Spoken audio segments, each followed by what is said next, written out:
Welcome back to the Kick and Post YouTube channel. Today I'll be setting all 16 of my fantasy football lineups. Also, gonna set my DFS lineup for the week. Figured I'd take you guys on a journey to show you what my lineups are looking like, the different stages of my teams and all that, and just show you what I'm thinking DFS wise for the week. But without further ado, let's hit that intro.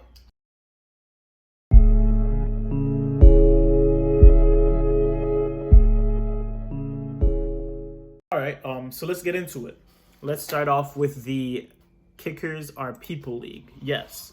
In my time playing fantasy, I got a little bit out of hand and I joined an all kickers league. As you can see, the record is 2-6. We start 4 kickers, 1 kicker on the bench. There's huge bonuses for kicks of 50 yards, 60 yards, but there's also huge deductions for missed extra points. So let's go through and see if there's anything on the waivers to add. I actually think I already did that, but we have Josh Lambo, Randy Bullock, Sly, who last year was a great kicker, but has been a little bit inconsistent this year. Let's go ahead and check the scoring first, though, because I don't even remember the scoring for this league that well. If I can even find that. What's the league scoring? Bear with me.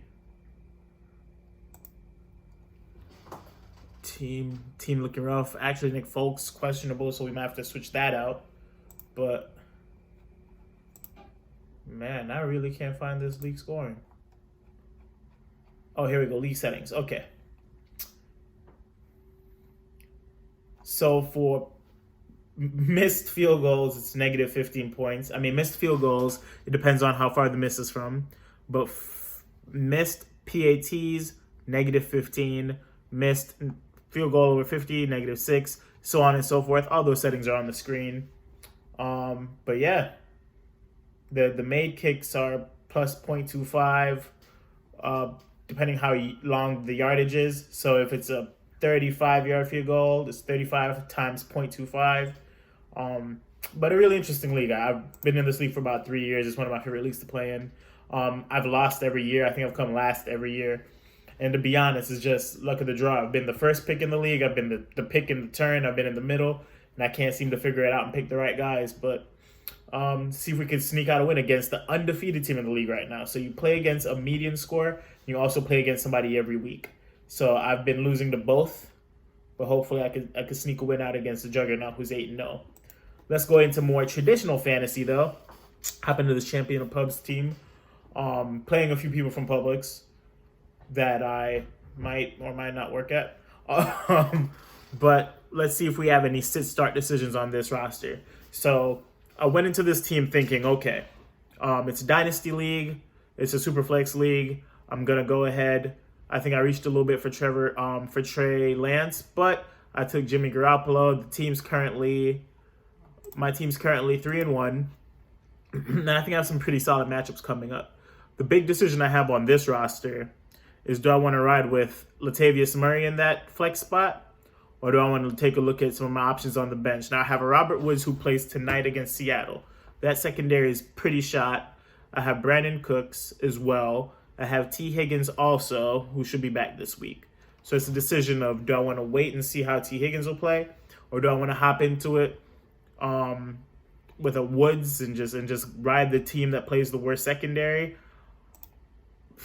It's a tough one. He had a mini breakout last week, 14.8, but he's still not seeing a high percentage of targets in that offense. It's still a Cooper Kupp-led offense, but he's playing on 96% of the snaps last week. Still a really high percentage snap guy. I feel like the defense will try to key in on a guy like Cooper Kupp, and maybe that could open up things for Robert Woods. But I don't know if I'm confident playing him at this moment over anybody else in the game. Actually, scratch that. I'm going to take Cortland Sutton out. We're removing Cortland Sutton. We're playing Robert Woods tonight. And then the Latavius Murray decision, I have some time to think about it because Murray plays on Monday. So if it comes down to it and I feel better about T. Higgins going into Sunday, I'll probably make that swap. But I think that's the biggest decision I have on this roster. And we'll see if we'll be able to take down Teasley, who is projected to beat me currently. This team has no defense, just straight offense in terms of fantasy settings. So we'll see how this pans out. But I think that lineup is where I want it to be. Yeah, pretty solid lineup. let's move into the Florida Fantasy Football League, where I am 3-1 also. Now, this is the league where I did the live draft video for, and me and Otto did our draft reactions. And we also updated you on the league in the podcast. I think it was about 2 weeks ago with Rob, Dave, and myself. We went over the first 2 weeks of the league. And I spent heavily on running backs, and it's seeming to pay off for me currently. I'm 3-1, going up against Nick, who's 0-4. But don't let the record fool you. The team has a lot of boom potential on there. I will be talking about some trades that were made in this league, probably in a podcast in the future or a video with me and Otto. But there were some trades made in this league that, based on roster size, it's kind of sketchy. I feel like some teams were a little bit impatient with their high draft pick and high potential players, but to each his own. So riding into the week, playing the 0-4 team, I acquired A.J. Brown for this team by trading James Robinson. Now, I feel like that was a solid sell high to acquire a buy low receiver that, coming off this hamstring, he was the highest targeted player for Tennessee before the hamstring injury. 8 targets first game, 9 targets second game, but really, really underwhelming games from a fantasy and real life perspective. But I feel like coming off that hamstring injury, he slides right back into that starting receiver role, that number 1 receiver role. Julio won't be back this week. He will, and they play a Jacksonville secondary that, from experience, I could tell you is pretty shot. But my only worry is every time we play Tennessee, Derrick Henry goes off for 200 rushing yards. So there might not be a lot of passing in this game. But I did take the opportunity, like I said before, to sell a James Robinson high and acquire AJ Brown, and ride this roster out with my 3 top 8 running backs. We got Najee, who's currently where is he at ranking wise? He's currently the running back 4 in PPR. I have Zeke, who's currently the running back 5, I think, in PPR. Nope, he's running back 6 currently in PPR. And then I also have DeAndre Swift, who is running back 7 in PPR. Before I sold James Robinson, I think he was running back 6. So the strategy I took of drafting 4 top 10 running backs to this point has paid off. Now, I've sold one, but I've sold the one I feel like with the lowest potential moving forward, based on not really being able to get into the red zone and also not catching as many passes as, say, a Najee Harris or DeAndre Swift. And now I feel really solid at my wide receiver position with DJ Moore, who's broken out as a top 4 receiver in fantasy so far this year, and AJ Brown, who has underperformed, but again, it's a buy low opportunity. The only thing I feel like I'll switch in this lineup going forward, going into Sunday, is I have a waiver bid in for defense. I'm trying to acquire Minnesota's defense because they'll be playing against Detroit, who I feel like will struggle to score because they'll be missing 3 of their top offensive linemen going into this next game. I think Penei Sewell's going to be out along with 2 other starters. So I expect the Minnesota defense to get a few sacks, probably rush the quarterback a lot, and I think that would benefit DeAndre Swift as well, because dump-offs will be the name of the game for Jared Goff for him to survive that game. So I'm feeling very comfortable with the lineup here, as long as I'm able to switch that defense, and hopefully we can take Nick down, go 4-1. And then we'll give you more breakdown of this league over the year, but that's where we stand right now where that one's concerned. Moving on to the members only. If I'm not mistaken, this is a 10-team Dynasty free league. I'm currently 2-2, and scrolling through, let's see what the bench looks like compared to my starters. And I think this roster is also set going into the week. Chargers defense against Cleveland. After hearing the news that Baker's been struggling with that torn labrum, I don't expect them to do much through the air. I feel like they'll probably be able to get to Baker. This is one of those things where we could probably check the waivers, but I don't think I'm in a rush to go pick up a defense. Minnesota's out there, and they're projected pretty highly. So I might take the stab on that as well, but I don't feel like it's too essential, especially with it being a free league. Just ride what I have, possibly. But looking on the bench is looking pretty rough, to be honest. There's not many options here if I suffer any injuries. But I might go ahead and slip Jacoby Myers in over, say, Michael Pittman. I trust Jacoby Myers against that Houston secondary over a Michael Pittman who that offensive line, missing Quentin Nelson in Indianapolis, is going to be pressured heavily by Baltimore. And I feel like Wentz won't have enough time to get that ball off. They're going to have to slow the pace of the game by running the ball with Jonathan Taylor. So I'm not sure if I necessarily want to keep Pittman in the starting lineup, so I think I'm going to switch him out. And I think that's the roster I'm going to ride with. Emmanuel Sanders has gotten a lot of volume from Josh Allen. Last week, solid week coming after that breakout week where he had 32.65 fantasy points. Still getting a solid amount of targets. Depth of target is pretty solid as well, playing over 70% of the snaps. So I'm going to keep him right there. The big question mark on a lot of my rosters is Allen Robinson and what to do with him. Unfortunately, you kind of just have to ride it out based on where you drafted him, based on his potential, because any week could be the week. It was announced that Justin Fields is going to be the starter going forward, so hopefully they'll develop some chemistry so that things can work out a little bit better for Allen Robinson going forward. But it's one of those things where it's just a wait and see. Worst case scenario, if I really am not feeling it going into this week, we'll go ahead and bench him, and we'll put a Jamison Crowder out there who's a target machine. So that's how that roster is looking.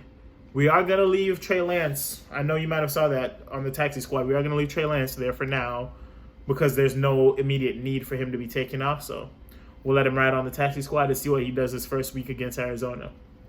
Unlike the Champions of Pubs roster, where we do have to start him. I'm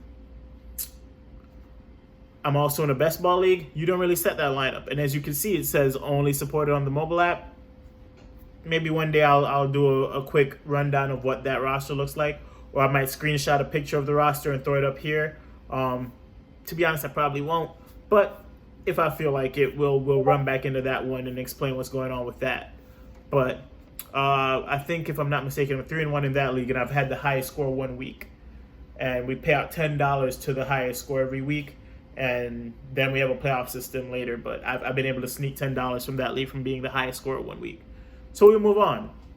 I joined the Star Wars. I picked up an orphan team here, Star Wars Dynasty League. I think this is going to be more of my rebuilding roster. I haven't started the rebuild yet, but I'm going to start shifting into getting younger players on this roster and selling older guys, probably buying some IR guys.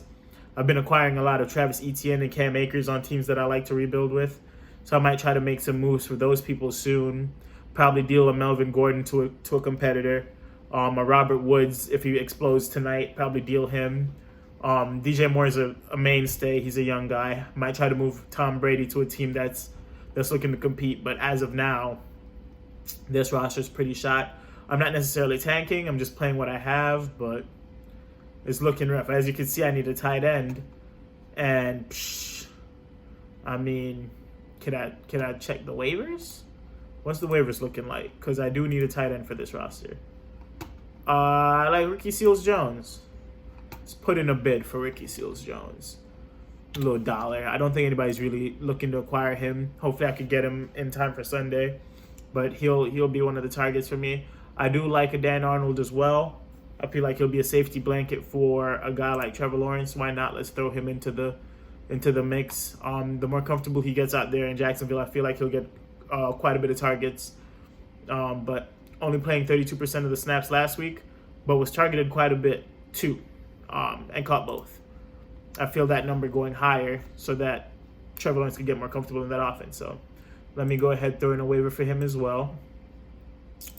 That one was just going to be free waiver. I don't even think I need to bid. But we could move on into another roster that I picked up. About 2 year, I think this is a 2 or 3 year orphan team that I've acquired. Single QB, 10-team dynasty roster, PPR.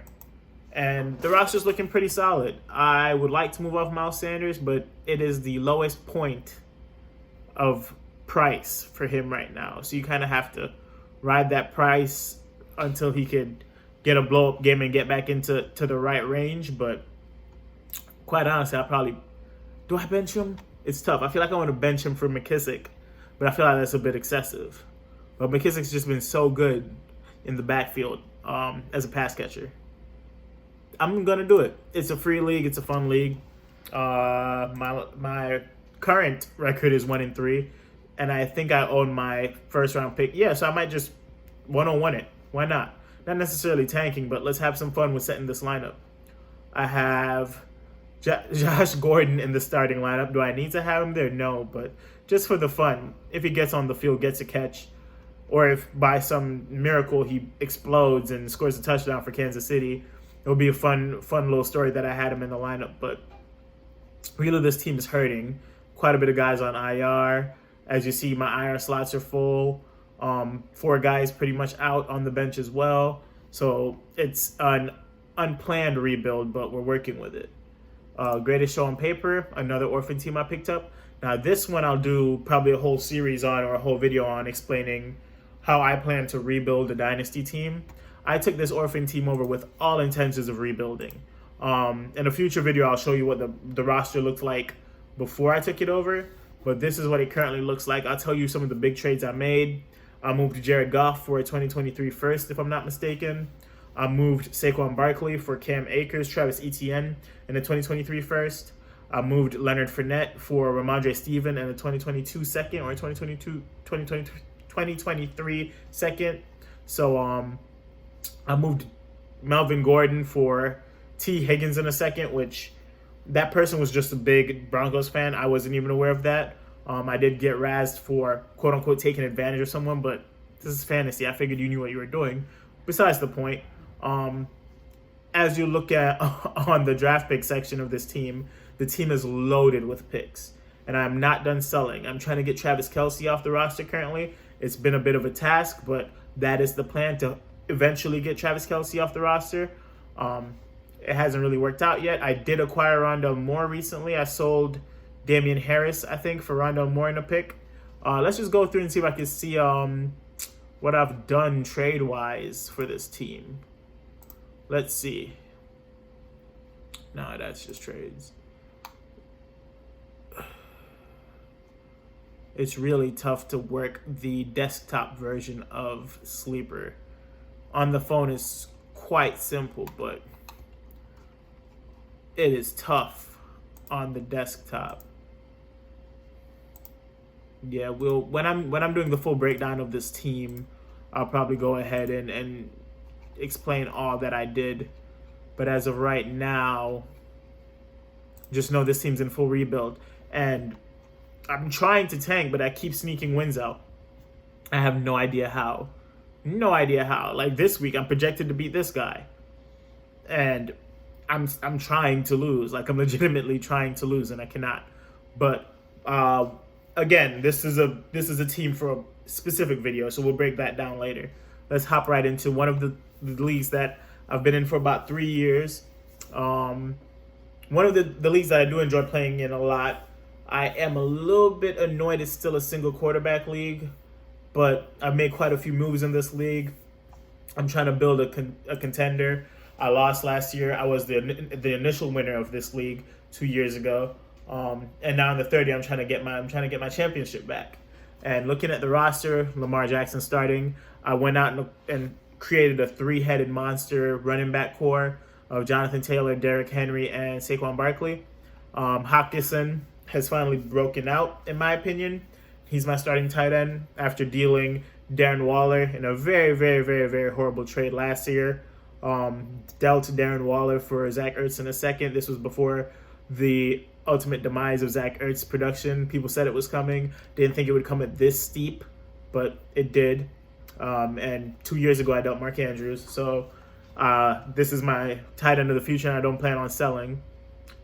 Chenault starting just based on Jacksonville being without Chark going forward. But that might change. If T. Higgins is playing going into Sunday, he'll be in the lineup. If Julio gets healthy and is playing, he'll also be in the lineup by that time. But the rest of the roster is locked. McLaurin's locked in. I haven't started Brown, I think, at all this year, but I think it's about time I do that. He has been showing that he's progressed over the year, progressed in the offseason, worked on his game, and is looking really, really elite at the position and outdoing my expectations, to be honest. So as of now, this is what the roster looks like. But the big change could possibly be Chenault getting taken out, for either a Julio or a T. Higgins. Let's run into another league that I'm playing in. This is a Superflex? Yes, Superflex. Superflex with an IDP player. So we'll be trotting out this team. It's currently 2-2. It's a $50 league. Oh, correction. I'm 0-4. Now look at this roster. With these players, I am currently 0-4 in this league. I have my first round pick. I have somebody else's second round pick. I also have my own second round pick. With how things are shaping up, I will be the 1-1 in this league with this roster. Now, I don't feel like there's anything wrong with this roster. I feel like I've just had some horrible luck. Of course, Tom Brady isn't somebody I'm looking to have going forward. I have Jimmy Garoppolo, but no Trey Lance. That's a bad plan all in itself. I have Daniel Jones on the roster. I don't know how much longer he'll be around, but I do have Saquon. And the roster's not completely young, but it's scattered with young wide receiver talent. I have a Jalen Waddle, Rashad Bateman on the bench. Bateman coming up of IR.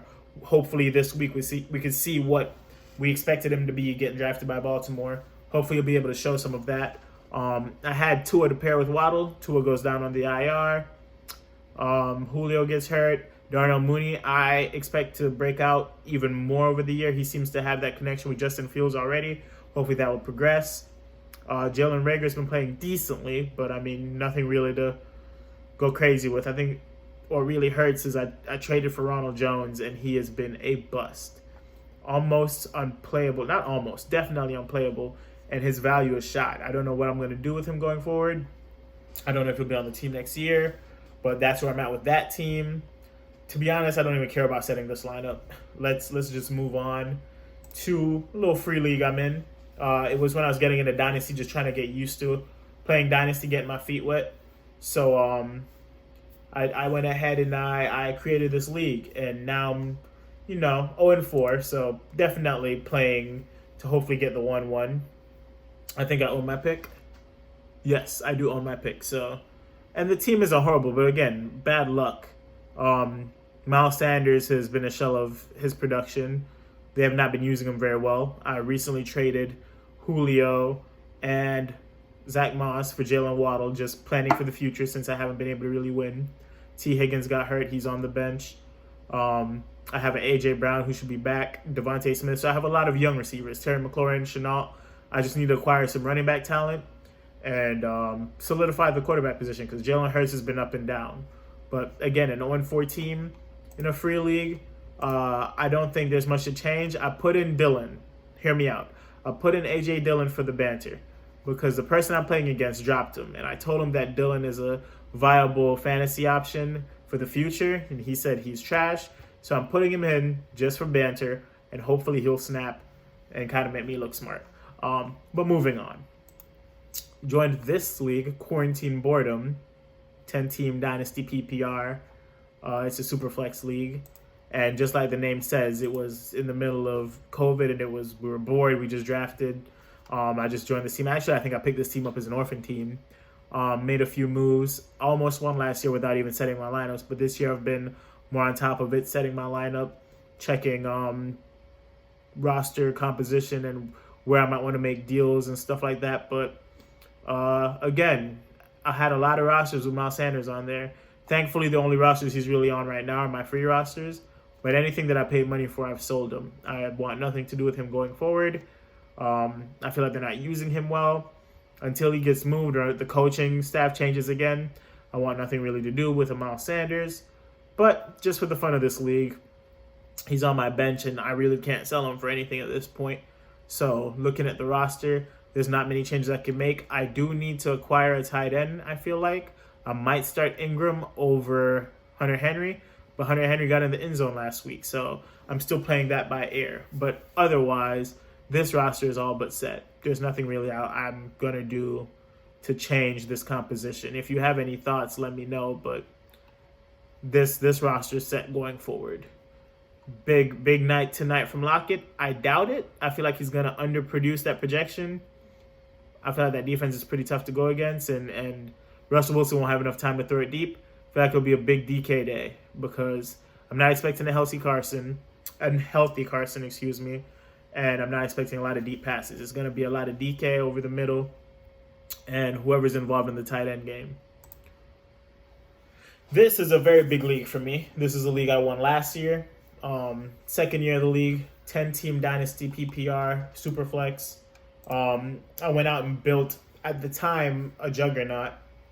Right now we're 2-2. Had some tough breaks here and there, but the team speaks for itself. I got a mix of youth and veterans, but quite a few veterans. A team with Tyreek Hill, Julio, Thielen, Keenan Allen, Jacoby Myers, Kittle, Barkley, who I acquired for Emmanuel Sanders, a first and a second last week, right before the explosion that he had against New Orleans. I was glad to acquire him for that price. I was glad to get off of Sanders, and I think going into the future of the season, that will pay dividends for my team tremendously. I have a Dalvin Cook, who I'm worried about not starting, but thankfully I was savvy enough to make sure I had Madison on the bench. So if Cook's not able to go, we will be playing Alexander Madison. I have Sam Darnold on the bench as well as a youth piece to kind of bolster my roster when Brady eventually retires. I was able to move Kirk Cousins 1-for-1 for Sam Darnold in the offseason, just banking on the fact that going to Carolina, he'll be in a better offense and he'd be able to shake the demons he had in New York playing for the Jets. And it's worked out perfectly for me so far. I feel like his value is way higher than Kirk Cousins in Dynasty at the moment. And again, another team with Allen Robinson where I can't play him comfortably and he has to ride the bench until I can see something. And Brandon Cooks after last week where I saw who Davis Mills was, somebody who was quarterback proof the first 3 weeks of the season, I kind of have to take a step back and bench him for a guy like Jacoby Myers, where I trust that quarterback play a lot more. This roster, I've been selling picks every year. I'm just trying to keep competing and hopefully stay in that run for the repeat. And I'm not too worried about the future of this roster. And when this roster falls apart, that's when I'll try to start selling guys for picks. But as of now, I'm competing and I'm going for the championship every year. So we'll see how it goes. Hopping into the Champions of Chumps League. This is a league that I run. Dynasty, Superflex, 10-teamer again. And I'm currently 3-1. Had a really close loss, almost 4-0, but had a really close loss due to Dallas just being too good at stomping the Eagles last week in Monday. Was it last week? No, 2 weeks ago on Monday Night Football. Wasn't even a competition, so there wasn't much reason for Dak to throw the CD, and because of that, I lost by like a point. But going into this week, I'm going against friend of the podcast, Sailors K. He's been on quite a few of those, I think about 3 of the podcasts now. And I'm running into his team that's been doing pretty well as well. It's 2-2, but the roster's loaded with a lot of talent. He has the young duo of Chase and Burrow. That chemistry's been paying dividends for him from a scoring perspective. He also has Mahomes and Kelsey, another great stack. So I will be running into him, and the first player he has going tonight is a Tyler Lockett. So I'm really, really betting on a low-scoring night from Lockett to kind of help my prospects of upsetting him this week, and I do need that. Otherwise, from my perspective, setting my lineup, there's not much I could really change. I mean, I could push AJ Brown into the lineup over a Marquise Brown or an Antonio Brown. I don't think I'll move Antonio Brown at all, so it'll be between Marquise Brown and AJ Brown. I'm not sure if I'm too confident to do that yet, though. I do trust Marquise Brown to beat that Indianapolis secondary and get a few scores in. I don't know how healthy AJ will be, but that's a decision more for Sunday. That's the main decision on this roster. But everything else is locked in going into the week. And hopefully the team just performs and I'm able to upset Sailors K. Now let's move into my ESPN leagues. I have a 30-team league that I'm in. It's 2 running backs, 2 wide receivers, a flex, and a QB. As you can see, the roster's pretty thin. There aren't much moves to make here. Going forward, I will be playing Trevor Lawrence, but as you see, everything else is locked in.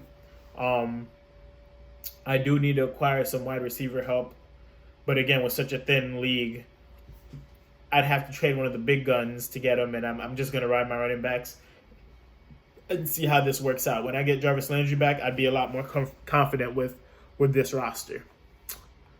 And then we'll go into the second team in this league. As you see, all the team names are follow, kick, and post. Go ahead and do that. Like, subscribe, share the video, follow all our social media. It's kick and post, baby. Let's get it. Actually, breaking news. I know I'm holding my head sideways, but breaking news. Chris Carson is out for the game tonight with a neck injury. All owners of Carson, so it's a little bit of panic time. You need to make a trade for Alex Collins. You need to keep that guy on your bench, because if you're not able to play Chris Carson because of that neck injury, which I feel will linger, you're going to need his replacement. So start looking out for that. Anyway, moving on, back into the kick and post stuff. Let's go on the Gauntlet roster. I'm currently 3-1, and the roster's looking nice. I'm not going to lie. I do have a decision to make with, do I play a guy like Emmanuel Sanders over a guy like CEH? Do I keep Claypool in there when the quarterback play is a little bit rough? I think I will move Emmanuel Sanders. Can't do it. I was going to move Emmanuel Sanders over Claypool, but I can't do it. I think I'm going to hold off on that. It's a tough decision. The waiver has nothing either, because this is a 12-team? Yeah, a 12-team league, so it's very thin. I might just have to ride it out. As of now, my heart's leaning to Emmanuel Sanders over Claypool. I'm going to do that for now. The matchup is a close projected one, super close projected matchup. Let's see if we could look at that a little bit. Hope you guys are enjoying the video. I do play in a lot of leagues. I know that, but pretty passionate about fantasy and fantasy production in general, so that's what I do. I'm projected to win right now by 24 points. But, projections mean nothing if guys start to snap. He hasn't switched out his tight end yet, so I'm not sure if he's even active. But we will need to keep an eye on that. But currently, I'm liking the roster that I have in this league, and I feel like I could make a run all the way to the championship with Trey Lance now getting in as a starter. If he holds that spot, I feel like the upside for my quarterback shot up tremendously. He could be a league-winning type of talent where I got him. Now let's hop into our Draftkings lineup. This is a weekly DFS thing we do with supporter of the podcast. Not sure if he watches the YouTube videos yet, but Rob, shouts out to you. And I have an hour and 37 minutes to set my lineup. So let's scoot in here. With that news of Carson going down, I am definitely playing Alex Collins. Mainly for the price point. I could play Alex Collins for $4,400. It's a bit of a risk, but I'm willing to ride it because if he gets into the end zone, that's a super cheap play at the running back position that'll pay dividends and open up the rest of my roster. I want to play Derrick Henry, but that price is just insane. I try to keep my pricing pretty limited to a more balanced team. I think I'm going to go ahead and ride with a... Sheesh. As of now, I'm liking a Damian Harris against that Houston defense. I feel like he could play really well against that Houston defense. I do want receivers from this game just for the fun. I like playing people on nights that I'm watching football. So Cooper Kupp will be in the lineup. DK Metcalf will be in the lineup. And for Monday Night Football, Marquise Brown will be in the lineup. For quarterback, we're going to go ahead and we're going to spend the money on Trey Lance. That's what we're feeling. Trey Lance.